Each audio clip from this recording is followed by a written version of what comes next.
Back to the voicemail of Truth and Reason. This one about yesterday's game, especially late in the game. Great show, Dave. This is Howard from Marin County. Couple questions. Do you know why the Browns' defense and offense always fall asleep in the fourth quarter? Can someone diagnose it? And how do you treat the symptom or this disease, whatever it is? The other thing is that how can you call the Browns a top 5 defense when they have so many coverage breaks? I'm very afraid that when they play some really good quarterbacks, they're going to get beat pretty badly. Thanks for everything. Have a nice day. Bye.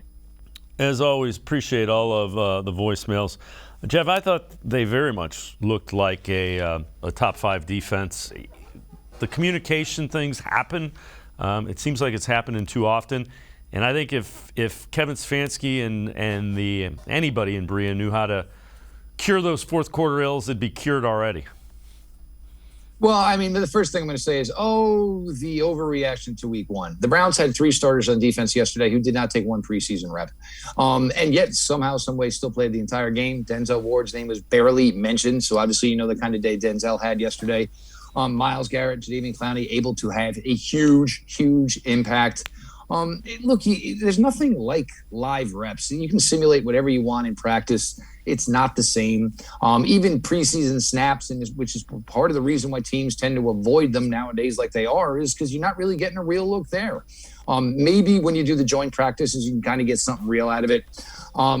So there was, a lapse in coverage that led to, a long touchdown to Robbie Anderson. But other than that, no, this defense was dynamite all day long. Christian McCaffrey, who is, one of the greatest two-way threats in the NFL at the running back position, was pretty much non-existent. DJ Moore, non-existent. Whatever the Panthers have on defense, they didn't look special there. And the other thing is you have to keep in mind, this team is not going to be putting up points like you hoped they would with Jacoby Brissett behind center. It's just not going to work that way. Yes, would you like to tighten some things up on the defensive side of the ball? Sure.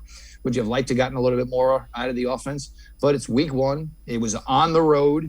Can you imagine just everything in the head that it's been 18? Because I'm pretty sure the players knew it too, that it's been 18 years since this team opened with a week one win, and it wasn't Kansas City this year. It wasn't Baltimore this year. It was at Carolina.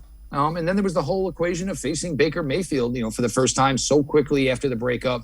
A lot of factors to go into it. If you tell me there's worries to be had about the Cleveland Browns, it's certainly not on the defensive side of the ball. Yeah, I think they're absolutely a top 5 defense. But I'd be lying if I said the breakdowns didn't kind of frustrate you a little bit.